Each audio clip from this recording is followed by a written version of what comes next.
Sejam muito bem-vindos ao nosso episódio do TotalCast. Eu sou a Fernanda Mendes e aqui a gente vai falar sobre empreendedorismo, construção, reforma, marketing e assuntos da atualidade. Hoje eu trouxe aqui um convidado muito especial que eu tenho certeza que ele vai compartilhar muito conhecimento com a gente, e é o advogado Guilherme Nunes, né? Ele é especialista em negócios e em vendas, gestão de contratos, resoluções em créditos para empresários e proteção patrimonial. Guilherme, é um prazer enorme estar aqui com você. Eu sei que a sua agenda estava lotada, né? Teve que conseguir um espacinho para a gente. E eu queria que tu contasse pra gente um pouquinho, né, da tua jornada, assim, de empreendedor e, claro, né, de advogado. Bom, primeiro, prazerzaço estar fazendo parte desse início dessa jornada aí do TotalCast. É muito bom ter à frente empresários e empresárias da produção de conteúdo hoje, porque falar sobre empreendedorismo é falar para todo o Brasil. Eu acho que hoje a gente vem numa evolução muito grande de incentivo ao empreendedorismo. Isso é uma evolução cultural, então eu sou super favorável. Então, desde já, muito obrigado pelo convite. Vai ser um prazer falar para a sua audiência sobre minha história, sobre minha jornada, sobre empreendedorismo, sobre os desafios que a gente vive no Brasil hoje e as oportunidades. Para quem não me conhece, meu nome é Guilherme Nunes, sou advogado. Sou advogado de negócios, como eu me auto-intitulo, né? Um advogado que está focado na operação e no negócio dos meus clientes. E sou empresário. E talvez esse seja o ponto mais disruptivo dessa jornada, porque eu realmente me coloco como empresário, inclusive na minha advocacia. É muito estranho falar dessa forma, mas a minha jornada caminhou para isso, né? Eu sou nascido na Bahia. Vim para o Maranhão muito cedo, vim para o Maranhão com 8 anos de idade, me apaixonei, aqui fui criado, hoje me considero maranhense, e desde sempre fui empreendedor, sempre fui alguém que tinha essa dor constante de querer ser independente, de não depender dos outros, construir minha própria história, e comecei a empreender desde do finalzinho da escola ali, quando eu decidi ser corretor de imóveis. Comecei no mercado imobiliário, enveredei. Teve aquele boom, né? Do Minha Casa Minha Vida. Foi exatamente nesse período. No boom imobiliário, principalmente aqui no Maranhão, eu era corretor de imóveis. E ali eu digo que foi o momento em que eu me descobri um bom vendedor. Me coloquei como vendedor no mercado, já era muito jovem, né? Eu busquei aí virar corretor de imóveis, eu devia ter 18 anos, né? E desde aquele momento, já entrando na faculdade de Direito. Naquela época eu estava ali na dúvida em Direito e Medicina. Todo mundo tem essa dúvida aí que Medicina Sim. É chamativo. E aí eu comecei a me posicionar como corretor de imóveis. Como sempre fui uma pessoa muito comunicativa. Então, nesse início da minha jornada profissional, eu era corretor de imóveis e me apaixonei por uma outra profissão. Eu era produtor de eventos. Então, eu fazia... Era um carinha festeiro. Eu ia para caloradas, para festas, e aí eu comecei a conhecer muita gente desse mercado. Fiz uma amizade muito grande com um DJ conhecido daqui, Arsenio Filho, que virou meu sócio depois. E aí eu virei produtor de eventos e corretor de imóveis. Mas tu não ia pra balada tentar vender imóveis, não, Não, né? mas ali eu fazia os contatos que depois compravam. Fazia network e aí depois... Exato, utilizava aquilo que eu vivenciava ali, eu me conectava com a nata, né? Então eu conseguia vender muitos imóveis de alto padrão. Então eu me coloquei como um corretor que vendia imóveis usados para alto padrão. E isso é um ponto muito importante que a gente pode falar aqui mais para frente, de desenvolver habilidades, né? Como vendedor, eu me coloquei ali na posição de um comunicador e naturalmente ganhei dinheiro com corretagem de imóveis. E é aquele ditado, você tem que estar no lugar certo e na hora certa, né? Perfeito. Então, assim, eu vejo que tu teve aquela visão de que eu vou vender imóveis caros, onde é que eu vou encontrar esse nicho de pessoas? Exato. Onde é que essas pessoas, onde é que os meus clientes estão? Exato. Então, assim, você ali com 18 anos, dentro das suas possibilidades, você teve aquele feeling. Então, assim, ambiente. O ambiente que você se insere, né, é muito importante para o seu trabalho, né, para o seu profissional, para o resultado. Porque assim, o que acontece? Na hora que eu vi, muita gente, às vezes o empreendedor, ele quer a pessoa pronta, ele quer o cliente pronto. E é o diferencial do empreendedor de verdade para o empreendedor que quer resultado, que na verdade é aquele vendedor de porta. O empreendedor real, ele não está pensando no cliente pronto, ele está pensando em como fazer o cliente de hoje, de amanhã, de semana que vem, de mês que vem. Então, essa é a diferença de quem busca o ambiente certo. Porque no ambiente certo você vai ter o cliente de hoje, o cliente de amanhã, o cliente do mês que vem. Então, o empreendedor nato, ele busca os ambientes. O empreendedor, vamos dizer assim, preguiçoso, ele busca somente os clientes. Sim. Então, isso é uma jornada que eu descobri vivenciando, não tinha experiência com isso, não era algo tão intencional, mas era o meu meio. Então, era mais fácil para mim, naquele momento, vender para quem eu me conectava mais. Eu venho de uma família de boa condição financeira, convivia com pessoas de boa condição financeira, e eu era o amigo mais estudioso. Então, os pais dos meus amigos gostavam muito de mim. Então, acabou que eu gerei essa autoridade indireta, inclusive com as pessoas que de fato detinham o dinheiro, que não eram os meus amigos diretos, eles eram filhos de pessoas com condição financeira, né? E ganhei muito dinheiro com isso, fiz muito network com os eventos durante muito tempo. Furei um pouco a bolha do Maranhão, que era muito grande naquela época, mas aí quando eu trazia ex-Big Brother para fazer festa aqui, eu acabava me comunicando com essas pessoas, entendendo o mercado fora do Maranhão, que o Maranhão tem as peculiaridades dele, culturais, inclusive. Mantive essa jornada durante a minha faculdade de Direito. E lá cheguei a montar uma construtora. Fiz muito dinheiro com o mercado imobiliário, montei uma imobiliária e comecei a enveredar para a construção civil. Comecei a construir ali, eu entendi que você precisa entender do negócio. Você não pode pensar que é só porque todo mundo ganha dinheiro que você vai ganhar também. Investi mal na construção civil, me arrependo profundamente. Porque eu tinha aí 10 anos de obrigação com essas pessoas, com esses compradores estruturais e eu já não tinha mais a construtora. Então, até um dia desses, eu ainda recebia notificação do PROCON.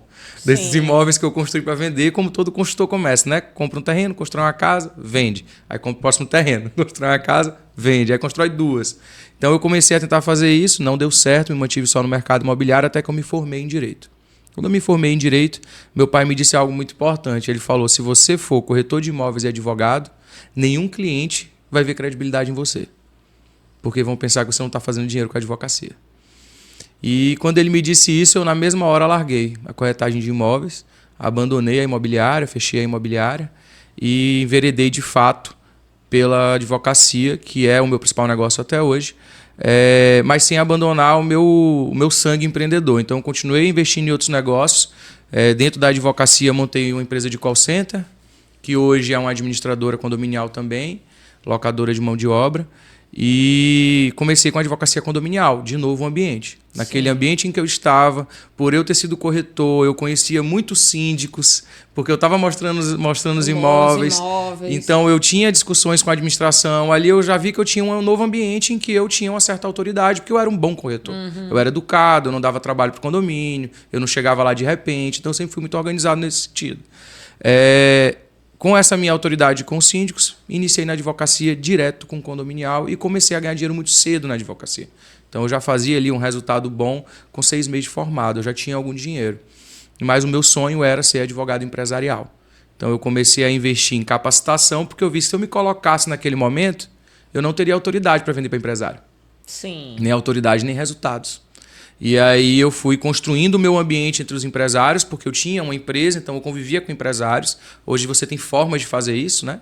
Você pode se inserir nesses ambientes que a gente fala que é tão importante por diversos meios. Aqui no Maranhão a gente tem uma AGE extremamente ativa, lá você convive com outros empresários, tem associações, tem sindicato, né? Exato. E essas instituições, elas estão sempre promovendo eventos justamente para que tenha esse network, né? Entre porque é importante para você empreender, né? E empresários. A busca ideal do empreendedor é o ambiente. Então, eu fui buscando os ambientes empresariais, convivendo com pequenos empresários, depois comecei a conviver com grandes empresários e eu já tinha um faturamento que combinava com o ambiente, então eu já conseguia conviver nesses ambientes. Eu disse, não, agora estou capacitado, estou pronto, tecnicamente sou bom no que eu faço e eu tenho condição de estar no mesmo ambiente que meu cliente. E aí eu pivotei, comecei a sair do condominial, abandonar o condominial e enveredar no empresarial. E essa pivotada talvez tenha sido um momento de muita dor, mas que todo empreendedor passa. Eu fui para um ticket mais elevado e tive que abandonar aquilo que gastava muita energia com pouco resultado. E isso foi uma virada de chave muito grande. Muito importante também isso que tu falou, porque a gente percebe que muito empreendedor hoje, Ele chega ao ponto de fechar as portas porque ele não tem aquela capacidade de abandonar aquilo que não está dando resultado justamente pelo apego. Ou às vezes até a questão mesmo do mercado, né? Hoje você não usa mais máquina fotográfica com filme, né? Então imagine hoje o que não já foi de repente a Kodak, Sim. né? Então, se você não souber acompanhar o mercado e ter esse desapego, fica muito complicado também hoje para o empresário. E assim, esse caso da Kodak é um case que eu até indico, qualquer pessoa busca na internet estudar, porque é absurdo o que aconteceu com a Kodak, Sim. mas é exatamente esse apego, né? Eles entenderam que aquela evolução era de passagem, porque eles vinham de um modelo de negócio que dava muito certo há muito tempo. Isso. Não entenderam que essa virada ia ser cada vez mais rápida, porque hoje existe uma defasagem muito rápida no mercado, então o mercado ele muda de forma muito rápida. O ramo da tecnologia É hoje, absurdo. assim... A gente acompanha com celulares, com smartphones, Você né? comprou um iPhone em janeiro, em dezembro ele já está Já não valendo presta metade mais. do valor. E fora a obsolescência programada que eles Exato. fazem, né? Então, de fato mas sabe por que isso? Porque a jornada do empreendedor ela é muito difícil. O que o empreendedor enfrenta na sua jornada? Solidão.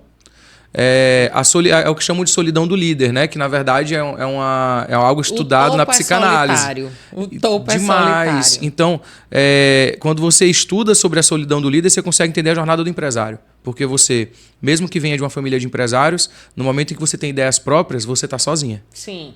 Mesmo que você tenha amigos empresários, quando você estiver numa jornada dentro do seu negócio, você está sozinho. Sim.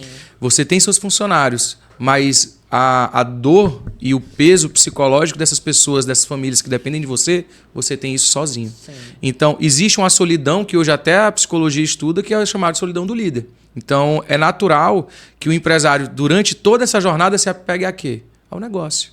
Ele não se apega a pessoas, ele se apega ao negócio, é como um filho. Sim. Então, quando ele precisa mudar ou abandonar o negócio, é muito difícil. Quando eu precisei abandonar a condominial para entrar, eu sofri. Quando eu precisei abandonar o mercado imobiliário, que me deu qualidade de vida durante a minha faculdade, eu era o único da minha sala que tinha condição de ter carro automático.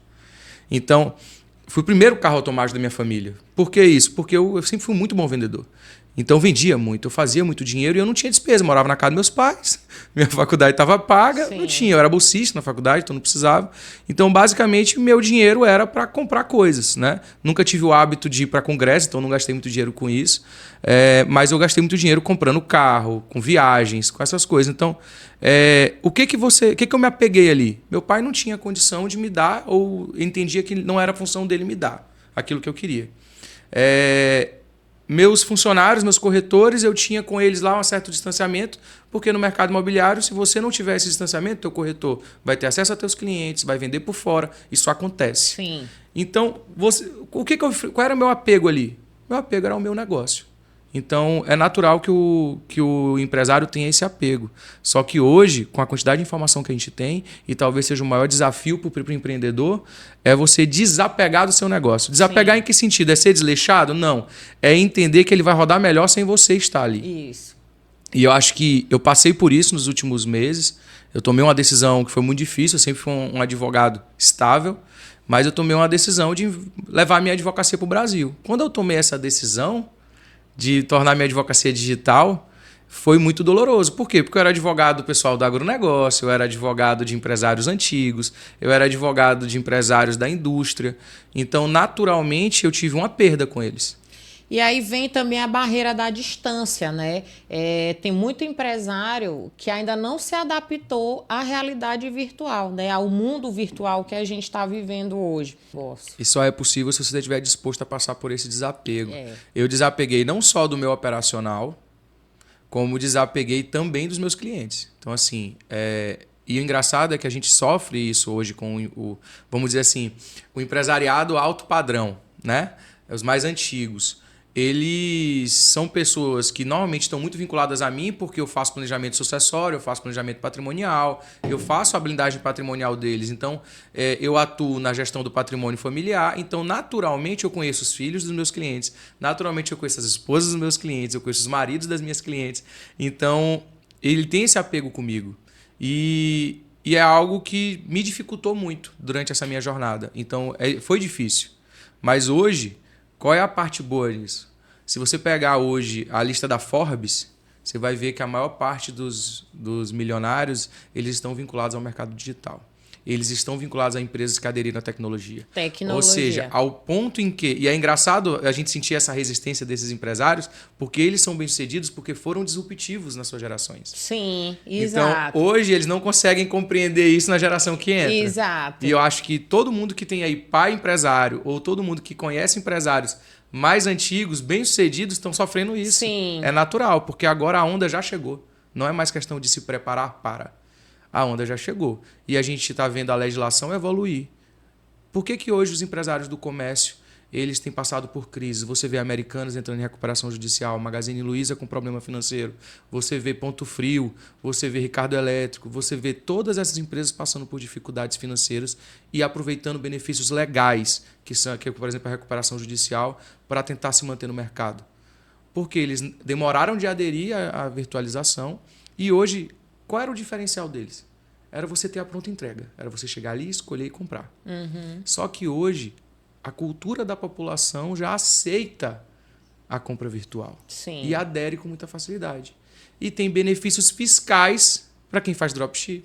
E aí acaba também a questão do custo, né? Porque Exato. você manter uma loja Exato. com funcionário, com custo, tudo, é bem diferente hoje de quem só vende no virtual, que Exato. ele não vai ter o mesmo custo e aí acaba que ele consegue diminuir preço. Exato. Que é exatamente isso que o consumidor final procura. E é interessante para o Estado. Por quê? Você diminui o fluxo de veículos, você diminui o fluxo de ações judiciais, você diminui o fluxo trabalhista, você incentiva o empreendedorismo, que gera imposto. O empreendedorismo é bom para o Estado. E um ponto extremamente importante, você gera formalização de relações informais. Então, o que acontece? Hoje existe incentivo cultural, porque a cultura do Brasil evoluiu, os Sim. empresários são cada vez mais novos. Hoje você tem uma mudança na sociedade, as pessoas estão mais adeptas a comprar dessa Sim. forma. E hoje você tem incentivo fiscal. Ou seja, essa empresa que está adaptada ao digital, ele consegue utilizar essa adaptação para ter, inclusive, redução de impostos.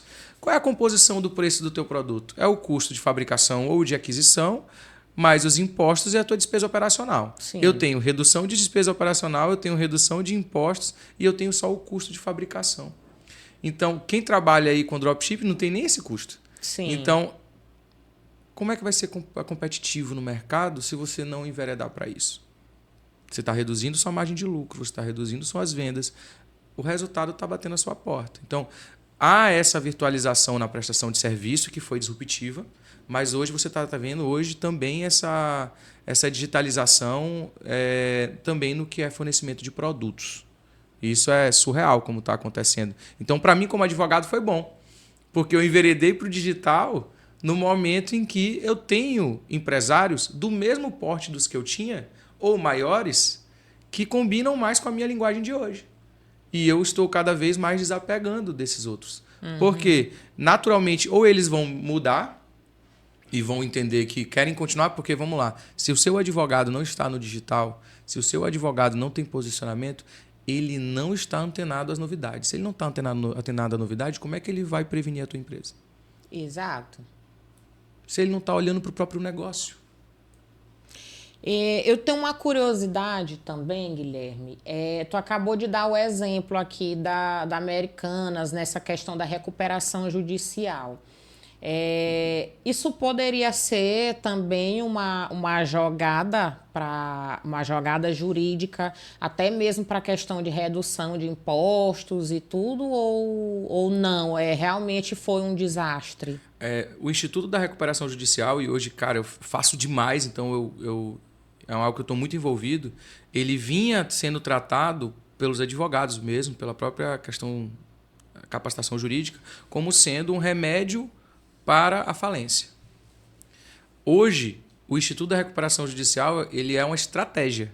Então, por exemplo, se você teve uma redução de faturamento muito grande, você, independente de você estar em vias de falir ou não, você pode se utilizar da recuperação judicial, porque o que fundamenta a recuperação judicial é você ter queda de faturamento e aumento da sua alavancagem de dívidas. É isso que justifica a abertura da RJ. Então, a Americanas estava falindo? Não. Agora, ela chegou no momento em que, estrategicamente para ela, por isso que sim, é uma jogada, era mais interessante ela abrir a recuperação judicial. Entendeu? Então, para evitar que piorasse a situação. Ou até para ela, por exemplo, investir no novo mercado. Sim. Você pega aí a Ricardo Eletro, ela está saindo da... Eu acho que foi a Ricardo Eletro que eu estava lendo o caso esses dias, ele está saindo da recuperação judicial maior do que entrou. Ele aproveitou o momento da RJ para investir no que ele precisava investir no mercado e está saindo maior do que entrou. Então, a recuperação judicial é uma estratégia jurídica que tem como interesse beneficiar, sim, e resguardar o empresário. Então, não é para defender os credores. Não, os credores são aqueles que vão abrir mão. São aqueles que vão ter que negociar suas dívidas. Então, você tem possibilidade de transação fiscal para reduzir a dívida fiscal quando você está em RJ. Você tem possibilidade de parcelamento de dívidas bancárias. Você tem possibilidade de parcelamento de dívidas trabalhistas, que são coisas que todo empresário convive. Sim. Então, se você utiliza de forma estratégica, aí é que, de novo, eu digo, se o seu advogado não estuda o próprio mercado ao ponto de entender que a advocacia mudou, como é que ele vai te sugerir estratégias que são novidades no mercado do seu negócio para você? Não tem como. Não tem como. Quais as dicas que tu dá para quem está começando hoje aqui no Brasil a empreender? A gente tem 2 jornadas aí do empreendedor hoje e é algo muito interessante que você falou. O Brasil ele é conhecido por ser muito burocrático. E o país dos impostos. Demais. E então, assim, de início, planeja o teu negócio. Todo empresário que deixa o seu negócio no começo de forma desorganizada, ele sofre demais. E a falência do empresário nos primeiros 2 anos, a gente tem um histórico disso no Brasil, né? Os CNPJs que têm abertura e que têm baixa, sendo que nem todo mundo está endividado da baixa, né? Então, você tem um nível absurdo de empresas que abrem e depois fecham. Primeiro, planeja o teu negócio. Planejar o teu negócio começa com qual é o teu produto, definir bem o teu produto, definir bem o seu público, tenha uma boa assessoria jurídica e tenha um bom aconselhamento contábil. Eu acho que qualquer empresário hoje tem que começar com esses 4 pontos. São 4 pilares essenciais. Qual é o teu produto? Tua esteira de produto, você tem que saber. Se você não estudar isso, você não vai conseguir vender. Sim. Lembra que o cliente ele só compra o que ele conhece. E quem apresenta para ele é você. Você faz isso muito bem quando você vai nas feiras e compartilha nas suas redes sociais, que você faz muito isso, o que está de novidade no mercado, o que você está trazendo para os teus negócios e tal. Quem apresenta o produto para o cliente é o vendedor. Sim. Então, se você não conhece a tua esteira de produtos, é problemático. A verdade é que todo empresário ele tem que ser também um bom vendedor. Principalmente. Né?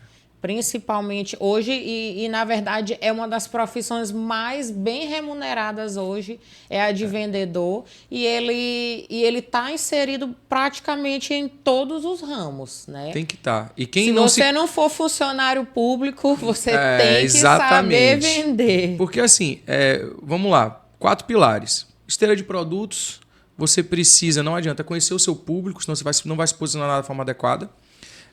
Você precisa ter um bom aconselhamento jurídico e você precisa ter um bom aconselhamento contábil. Quando a gente fala de aconselhamento contábil, é controle de impostos. Existem vários benefícios tributário e incentivos aqui no Brasil para um novo empreendedor de diversos ramos. Sim. Você precisa de uma assessoria jurídica porque se você começa de forma organizada, você tem menos despesa lá na frente, então você vai estar mais seguro do que você está fazendo. Eu brinco que a minha função como empresário é te deixar livre para fazer o que você quer fazer, que é empreender. Então, se você como empresário, e isso você vai ver que é uma dor de todo empresário, você é empresário e quem é a tua audiência vai entender bem isso. Você é empresário e você se sente preso no teu operacional, controlando seus contratos com fornecedores, controlando sua relação com o teu contador, controlando tua relação com seus parceiros comerciais. E por que você não coloca o seu advogado para fazer essas negociações? Por que você não entrega para o teu contador o teu RH? Então, normalmente você não faz essas 2 coisas porque no começo você não contratou bons profissionais. Sim. Você contratou amigos, parceiros de resenha ou o mais barato. Então, assim, eu tenho um contador que eu não consigo passar meu RH para o meu contador. Tá, quanto você paga para ele? Eu pago R$500 por mês. Você não está contratando um contador. Você está contratando os documentos necessários para a tua empresa existir. Sim. Só. Então, você precisa ter esses 2. Não precisa, o cara mais bem remunerado. Não. Hoje, quem é advogado empresarial, você tem contratos de jornada. Meus clientes entram, eu adoro acompanhar o novo empreendedor. Então, meu cliente entra no meu escritório com um valor mais baixo, mas já prevendo um aumento de acordo com o que aumenta a empresa dele. Sim. Então, ele me vê como um parceiro na jornada. Ele vai crescer e eu vou estar tão bem remunerado quanto ele. Sim. Então, você precisa ter esses dois muito bem delineados. Conhecer o seu público, marketing e comunicação, sem entender quem é o seu arquétipo, não vai funcionar. E vendas. O que envolve o teu negócio? No teu, por exemplo, você envolve operacional, financeiro, você envolve a logística de entrega do produto, você envolve a disposição na prateleira dos teus produtos. Tudo isso acontece, certo? Se não tiver venda, nada disso é necessário. Sim. Teu financeiro ele é provocado na medida em que entra dinheiro, precisa ter venda. Teu operacional ele é provocado na medida em que houve a venda. Tua logística é provocada na medida em que houve a venda. Ou seja... Até mesmo a renovação de estoque, né? Precisa ter dinheiro em caixa para fazer. E aí o estoque anterior precisa acabar, para ser vendido. Então, nada existe sem a venda. É por isso que os profissionais de venda estão cada vez melhor remunerados. E hoje, os prestadores de serviço estão entendendo que a habilidade mais importante para ser bem-sucedido é ser vendedor. Sim. Hoje, quando eu me posiciono, se você pegar meu Instagram, eu sou um vendedor. Eu não sou um advogado. Eu vendo serviço jurídico. E quando a gente exatamente, quando a gente fala em ser vendedor, a gente não está falando só em vender produtos, a gente está falando em vender serviços e a gente está falando em vender imagem pessoal, né? Você, como profissional, você tem que saber se vender, né? Então, você tem que ter o posicionamento, você tem que ter comunicação. Então, você tem que saber se vender como profissional, vender o seu produto, você tem que saber vender a sua empresa, né? E saber vender também a sua ideia. Exato. Né? Até porque o profissional... O que vai acontecer com a pessoa que não sabe vender? Ela vai ser contratada por alguém que sabe. Sim. Então hoje eu já tive no escritório, graças a Deus minha equipe mudou muito. Mas hoje já cheguei a ter no escritório profissionais muito melhores que eu.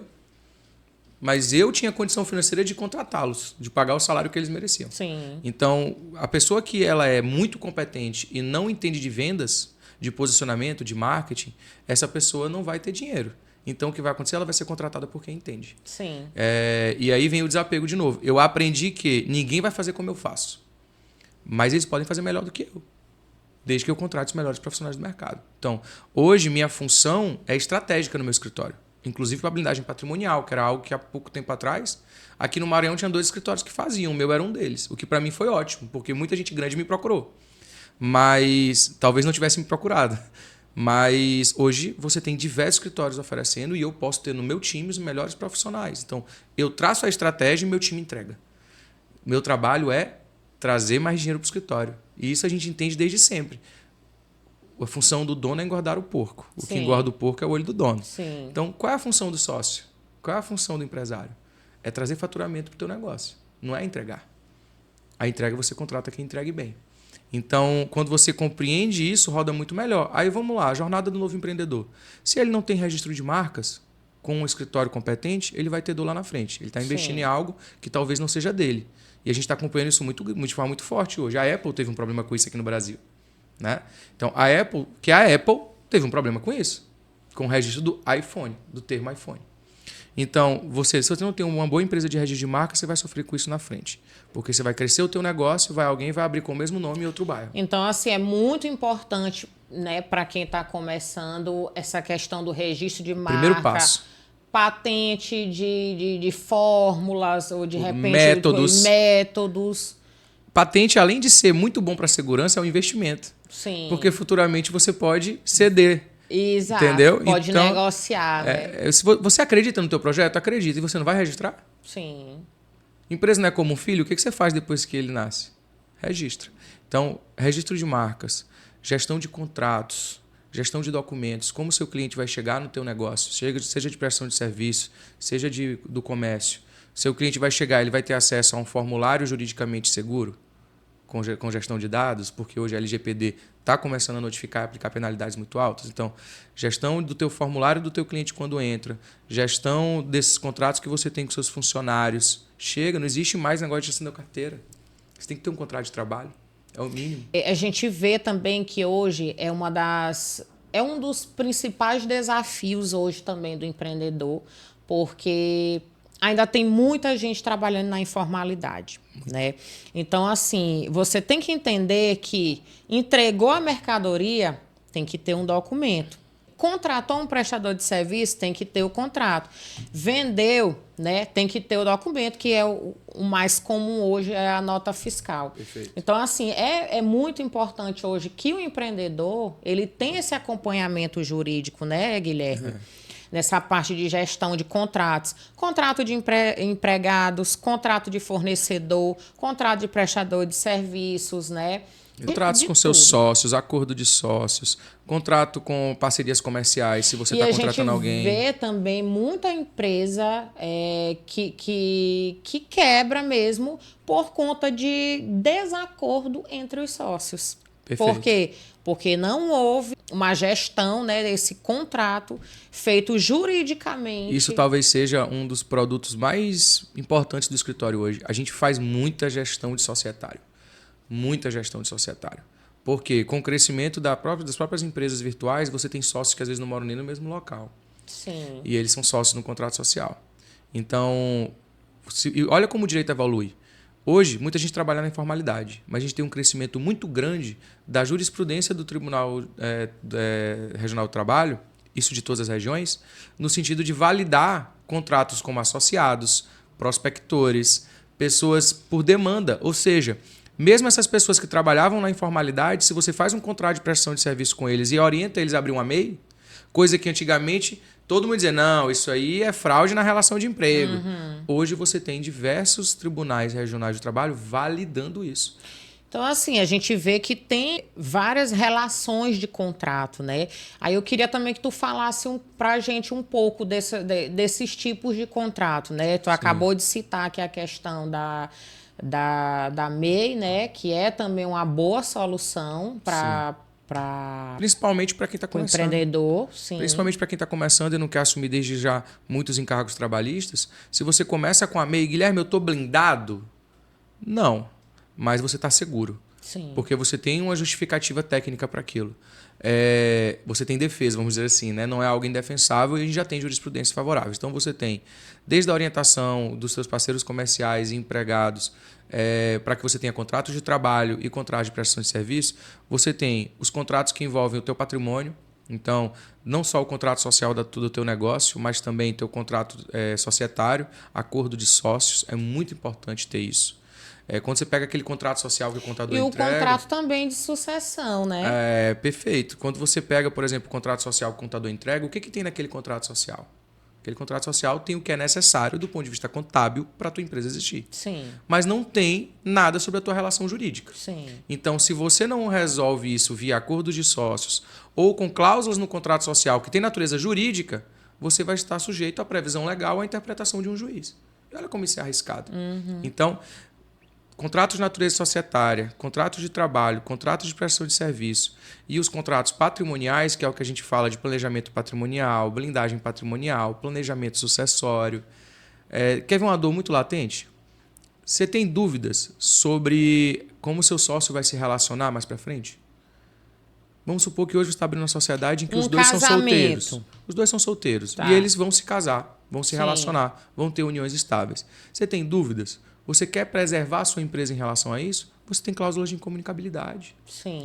Então, quem vai te dizer isso é um contador? Não, é um advogado. Sim. Então, assim, você precisa de uma orientação jurídica. Essa sua jornada ela começa mais fácil, menos burocrática, porque hoje o advogado sabe os caminhos para burlar a burocracia, e você tem uma jornada principalmente mais segura para você que está começando, porque todo negócio no começo vai ter altos e baixos. Sim. Então você preserva o seu patrimônio pessoal, preserva a sua relação com seus parceiros comerciais e preserva a sua relação com o seu sócio. E tu falou aqui pra gente também sobre a questão da proteção patrimonial, né? Sim. Eu queria que tu abordasse um pouco esse tema e desse assim uma dica, né, para os nossos ouvintes, respeito assim dessa proteção patrimonial. A blindagem patrimonial hoje ela é muito difundida nas redes sociais, etc. Fala-se muito em holding, né? Sim. Mas a gente está passando por um momento de maturação desse mercado, principalmente em razão da reforma tributária, em que só os advogados estratégicos vão continuar no mercado. Por quê? Porque aquela holding enlatada, empresa de participações, imagina você, eu quero blindar meu patrimônio. Se eu quero blindar meu patrimônio, eu quero que menos pessoas tenham acesso ao meu patrimônio. A ele, sim. Como é que eu estou blindando o seu patrimônio se eu pego o seu patrimônio... Aí muita gente vai se assustar agora ouvindo isso. Se eu pego o patrimônio da Fernanda Mendes e abro uma empresa chamada Fernanda Mendes Participações. Você pegou o cofre e botou exposto para todo mundo ver. Sim. Então, aquela holding que é, vamos dizer assim, enlatada, empresa de participações, ela é uma holding que está fadada a sair do mercado. Por quê? Porque com a reforma tributária, as holdings sem objetivo e sem finalidade, elas vão ser mais tributadas. E podem chegar a pagar o equivalente ao que a gente paga no imposto de renda. Então, tu perdeu o benefício fiscal. Sim.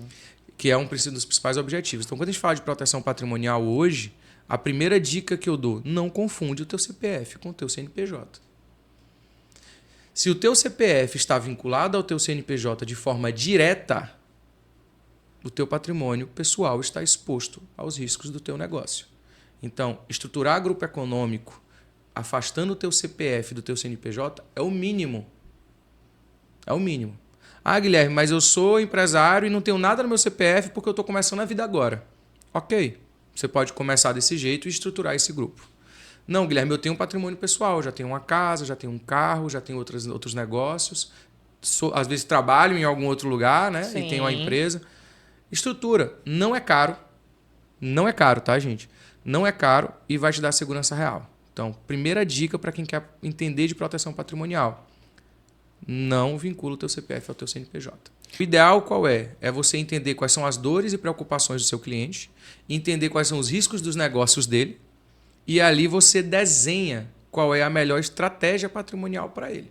Então, a estratégia patrimonial do seu cliente ela é traçada de acordo com quais são os riscos que ele corre e o que ele quer resguardar. Então, objetivos e análise dos riscos. É assim que você sabe exatamente como desenhar uma holding ideal. Então, modelo hoje mais, vamos dizer assim, seguro, grupo econômico. Se você pegar as maiores empresas do mercado, já fazem isso desde sempre. Então, grupo econômico hoje, para mim, é o melhor modelo de blindagem, proteção e planejamento patrimonial. Faz um grupo econômico. Cria uma, eu vou chamar de pirâmide, apesar de ser um termo muito queimado no mercado, mas cria um organismo em que você tenha uma hierarquia entre suas empresas. As empresas de maior risco na base, as empresas de menor risco indo para o topo e o teu patrimônio lá em cima, que pode ser no teu CPF, não tem problema.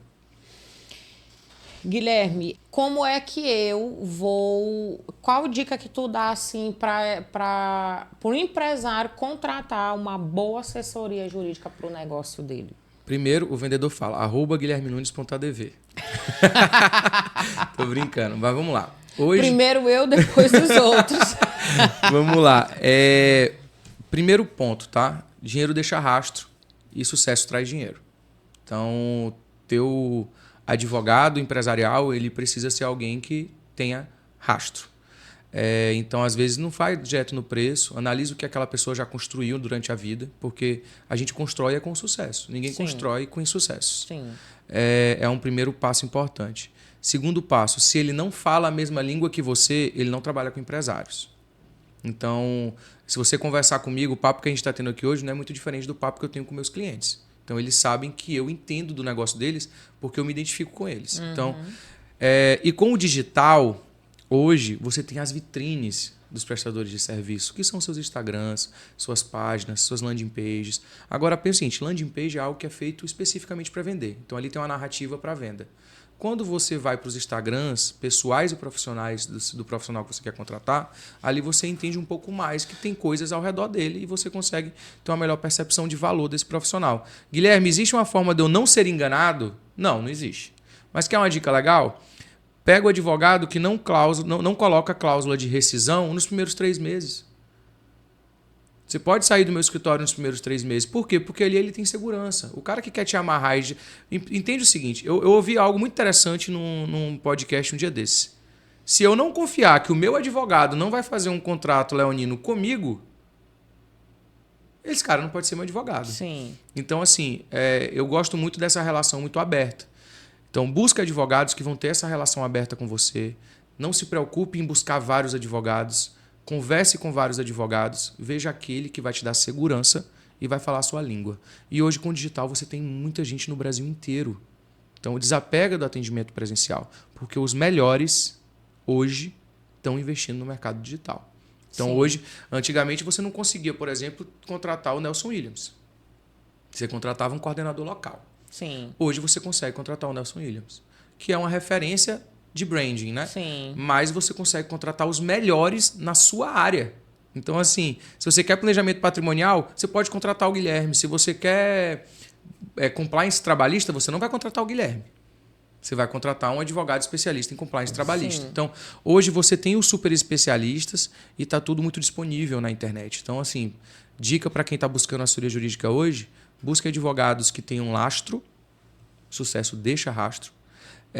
Busquem advogados que falem a sua língua. E sabe uma coisa interessante que eu vi esses dias? Busque advogados que falem sobre o que é importante para você.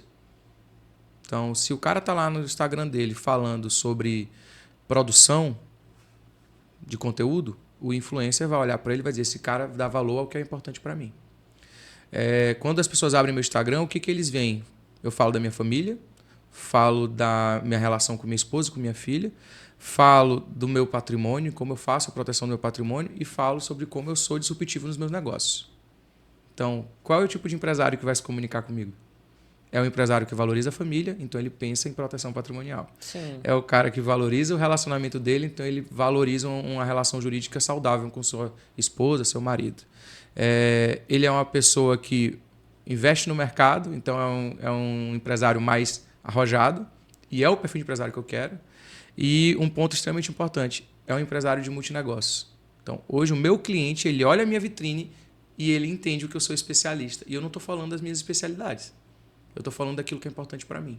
Então, busca alguém que fale sobre aquilo que é importante para você. Eu acho que isso é um diferencial.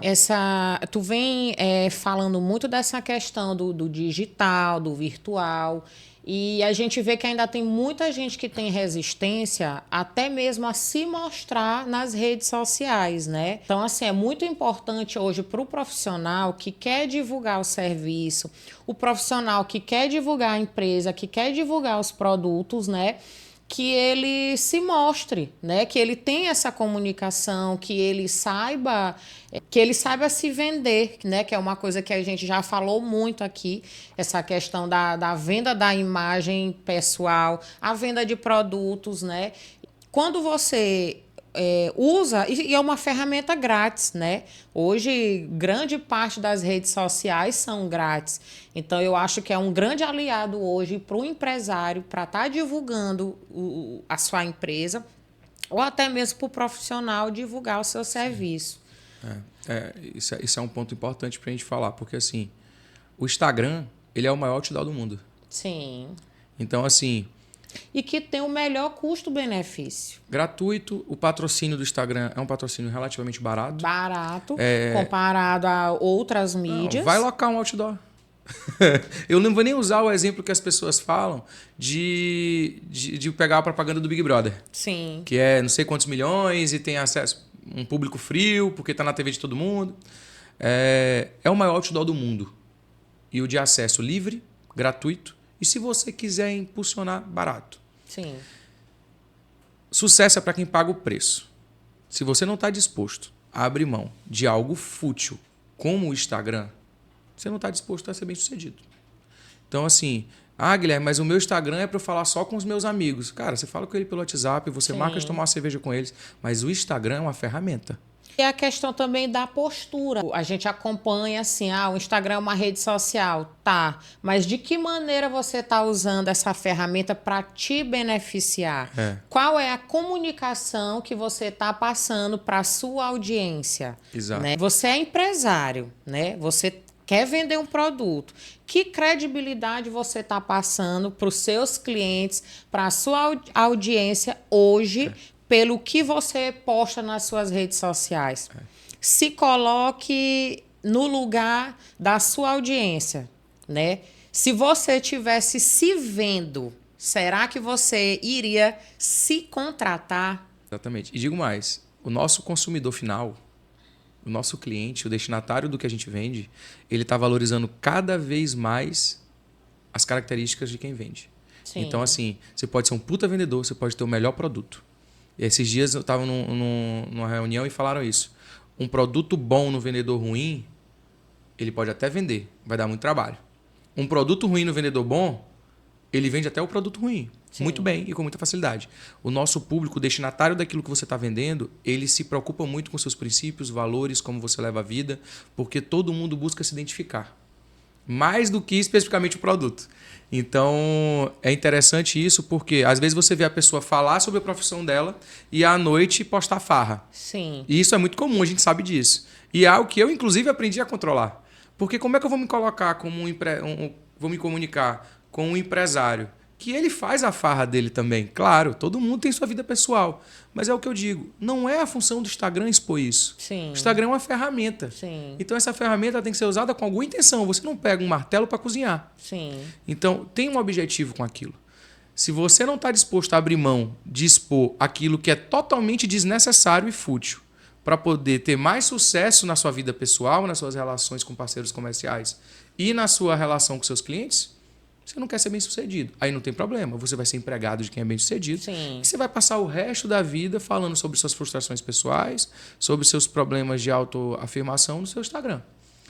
Culpando a tudo e a todos, menos a você mesmo. Porque as pessoas acham que aquelas curtidas que você posta de resenha são métrica de resultado. Não são, cara. Não são. Entendeu? Isso, infelizmente, você vai resolver com o seu psicólogo. Mas o fato é, o Instagram é uma ferramenta extremamente útil. Se você não está utilizando para garantir... Guilherme, mas eu não ligo para isso. Tudo bem. Mas se você não se importa, pensa o seguinte. O resultado que você não tem, quem vai pagar esse preço é seu filho, sua esposa. São aqueles que dependem de você ou até que vivem a vida com você. Então, não estou disposto. Se você não está disposto, você esteja por aqueles que você ama. Porque assim, eu só posso viver a vida que eu vivo hoje. A liberdade que eu tenho hoje. Eu moro a 3.000 quilômetros do meu escritório. Olha como isso para mim era inimaginável há 5 anos atrás. Eu resido a 3.000 quilômetros do meu escritório. E eu venho para cá a cada 3 meses. Ou seja, eu vejo o meu time comercial, vejo o meu negócio a cada 90 dias, durante 4, 5 dias. Então, isso só é possível porque eu entrei nisso. Isso me permitiu viver melhor com minha filha, viver melhor com a minha esposa, conhecer vários países no mundo, viajar como eu quero, que é o que eu sempre sonhei. Então, assim, não está disposto a fazer por você? Faz por aquelas pessoas que você ama. Sim. E a gente vê também hoje o empresário assim muito preso dentro do negócio, né? Eu acho que é uma das principais queixas hoje, né? Eu não tô estressado, é só problema, é só trabalho, as coisas não estão dando certo. Justamente porque não está sabendo fazer, né, essa administração, não está sabendo acompanhar a tecnologia, não está sabendo lidar hoje com as mudanças, né? E assim, a mudança já veio, né? Se você não mudar, a tendência é você ser escravo do seu negócio e ele vai parar de crescer naturalmente. Mas é aquele que eu falei lá no começo, é o desapego. A gente é muito apegado. Então, assim... Quer ver um exemplo disso? Todo mundo reclama que está muito... Todo mundo pergunta para mim o que vai resolver. Todo cliente quer falar direto comigo. Olha o seu posicionamento do seu negócio. Abre os grupos de WhatsApp do teu negócio. Vê se você não chegar lá como se fosse o Messias. Reúne todo mundo, diz, olha, isso é assim, isso é assado, isso é não sei o quê. Orienta todo mundo. Então, se você chegar lá como se fosse o Messias, todo mundo vai ser dependente de você. Seu cliente, seus funcionários, seu gestor, seu contador, seu advogado. No momento em que você desapega dessa função, a gente brinca a jornada do herói, né? Naturalmente você transfere essa autoridade. Quando você transfere a autoridade, você transfere a responsabilidade. Essa pessoa vai trabalhar melhor e você vai estar mais livre. Sim. Só que normalmente a gente só transfere a tarefa. Sim. A gente não transfere o resto. E boa parte dos grandes empresários hoje sofre com isso. Eles foram centralizadores da vida inteira e hoje eles não conseguem. A gente monta conselho para administrar nosso negócio. É normal para mim que faça o holding, tá? Conselho administrativo. O conselho está lá, tem boas ideias, mas o cara chega como Messias, reúne todo mundo, orienta todo mundo com coisas que talvez todo mundo já pensasse em fazer, porque ele precisa se sentir dessa forma. Sim. Aí vem uma pergunta, para quem é religioso. Se você pudesse confessar com Cristo, você ia se confessar com o padre? Não. Então, toda vez que você está com essa jornada na sua empresa, e aí fica aqui o desafio, vocês são empresários, abre os grupos da tua empresa.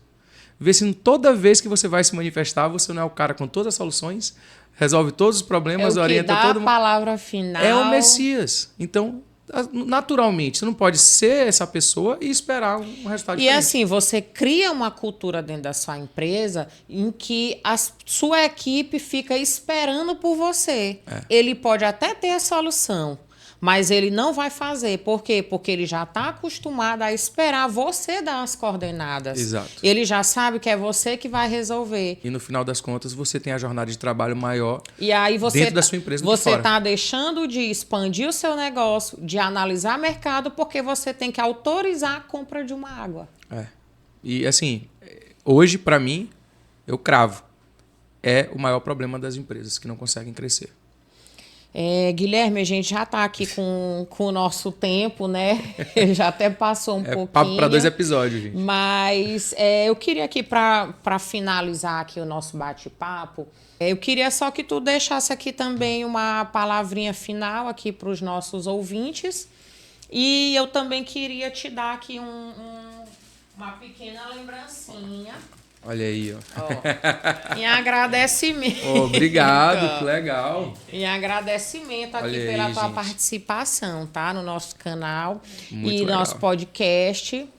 Muito legal, muito legal. E agradecer, né, a tua participação aqui. Bom, de novo, foi um prazer imenso. Muito feliz por esse teu projeto. Acompanho tuas redes sociais. Sei que tu tá enveredando demais também para produção de conteúdo. Acho isso espetacular. Acho que é uma jornada que a gente está indicando para outros empresários fazerem. Então, nós temos que ser exemplo disso, né? Sim. Pode contar comigo para outros episódios. É conteúdo demais. É um tema que eu adoro falar. Sim. Então, pode contar comigo para fazer 10 episódios ou para participar de outros. Eu vou estar sempre muito feliz. E, cara, para quem está ouvindo a gente, eu acho que a gente pode deixar um recado final que, para mim, é algo que mudou muito o meu jogo, sabe? A próxima etapa que você vai viver da sua vida depende daquilo que você ainda não fez e aquilo que você ainda não faz. Então, consuma conteúdo. Modele as pessoas que já atingiram resultados que você quer ter. E quando eu falo modele, eu não falo para você, eu sou um empresário da construção civil, eu tenho que achar um outro empresário da construção civil. Não. As nossas metas, elas têm que ser pessoais, porque se não forem pessoais, nosso profissional não acompanha. Então, eu comecei a modelar pessoas que tinham vidas que eu quero ter. E ali eu descobri estratégias empresariais que eu pude aplicar no meu negócio. Então, eu acho que uma dica que a gente pode deixar assim, de ouro para todo mundo. Consuma conteúdo, consuma ambiência. Pague acesso às pessoas que você quer conviver. E hoje você tem isso de forma muito forte no Brasil. É empresário? Vai lá no G4. Olha os cursos que tem no G4. Guilherme, mas não combina com o meu negócio. Você não está modelando negócio. Você está modelando vidas. Sim. Então, o que eu estou dizendo para vocês aqui que eu apliquei no meu escritório não serve para o negócio de vocês. Então, eu vou me conectar com você que quer ter a vida que eu tenho e, através de mim, você vai descobrir métodos que eu apliquei no meu negócio que vão servir para o seu. Então, compra ambiência, paga, é caro, vale a pena. Modela a vida das pessoas, não só o negócio delas, senão você vai ser só um invejoso. E consome conteúdo. Eu acho que são 3 dicas que podem mudar o jogo de vocês muito rápido. Com certeza a busca pelo conhecimento, né, é um dos princípios hoje, né, para a vida, não Perfeito. Só do empreendedor, mas do ser humano como um todo, né? Queria te agradecer mais uma vez. Esse foi o nosso episódio do TotalCast. Eu agradeço pela audiência de todos. E fiquem ligados que a gente vai ter vários outros conteúdos exclusivos aqui para vocês, vários convidados especiais e a gente está preparando um conteúdo muito bacana aqui para vocês, empreendedores que estamos juntos aí nessa jornada.